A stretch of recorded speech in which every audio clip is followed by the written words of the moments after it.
For more on the tensions between the U.S. and Russia, I spoke to Mark Sleboda. He's an international relations and security analyst. Yeah, I think this is a grandly restrained and magnanimous gesture. President Putin is refusing to rise to the bait, to sink to the level of a Obama administration, bitter after largely self-inflicted foreign policy injuries, and leaving domestically with Obama's chosen successor having lost the presidential election. So I think there's a lot of blame shifting going on, and in the U.S., they're looking for an enemy to blame for what has happened.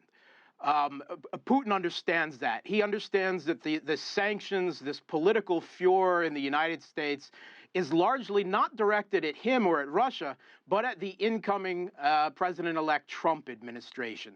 It is an attempt, a scorched earth policy, if you will, a sabotage of Trump's foreign policy. They're seeking at all efforts to tie his hands and to prevent any détente between Russia and the United States occurring, which President Trump did make a central foreign policy platform of his campaign. Is the thinking, though, that the sanctions will be reversed in 3 weeks once Donald Trump takes office? Trump has said himself that he wants to move forward, but isn't he possibly putting himself in a position to choose between Putin and the U.S. intelligence services, even members of his own party?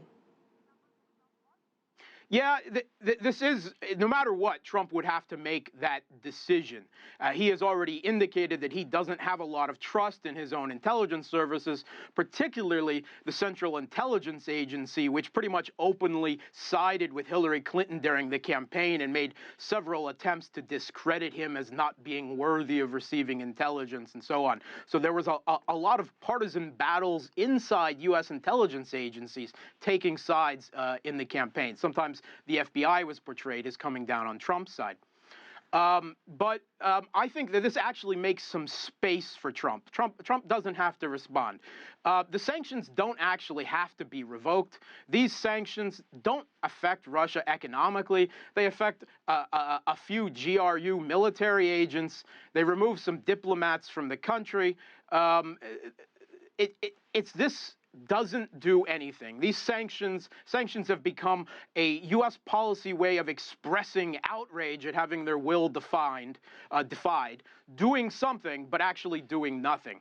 All of the Western sanctions thus far leveled against Russia over the past few years have, according to the U.S. government, trimmed less than 1% off of Russia's GDP. This doesn't even affect Russia's economy. It's a political gesture. In many ways, it's a political middle finger extended towards Russia, and Putin just chose to ignore it. He regarded it as a petulant gesture by a lame duck president, a last Parthian shot, and he rose above it. Now, Mark, could the Kremlin at some point add real sanctions of its own after Trump becomes president? Absolutely, and Putin expressly said that. He said that he reserves the right, based on the policy of the incoming Trump administration, whether it continues Obama's policy of confrontation with Russia, instead of what he has suggested during the last 8 or 9 months of the campaign. So he reserves the right to respond at a later date if necessary. However, I don't think he will. I think he expressed himself very well. He wished New Year's to the American people, to President-elect Trump. He said he wouldn't force American diplomats to leave the country, taking their children with them on the very eve of New Year's, as the U.S. is doing to them. And he actually invited American diplomats and their families to celebrate New Year's, their children, to come to the Kremlin and celebrate New Year's there. And if anything, that was a final gesture at Obama, a final stab saying, "You don't matter."